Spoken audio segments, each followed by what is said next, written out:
တော့လာသားကလေးဝန်းသွားတာနဲ့ပတ်သက်လို့အရင်ဆုံးသိထားမှာကဒီအရွယ်တွေဒီဝန်းသွားတဲ့အကျင့်မမှန်သေးပါဘူး။ဦးဒီအခုမှကောင်းကောင်းစအလုပ်လုပ်ရတဲ့အတွက်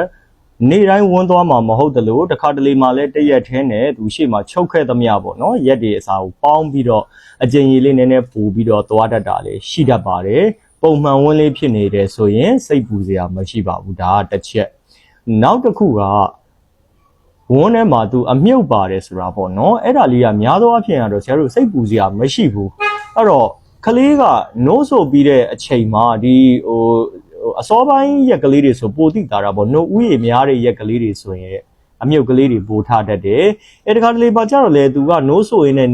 လေနဲ့နို့နဲ့ပေါ့နော်ရောပြီးဆိုတာအငမ်းမရဆိုရင်လည်းအဲ့လိုတွေပါသွားလို့ရှိရင်လေ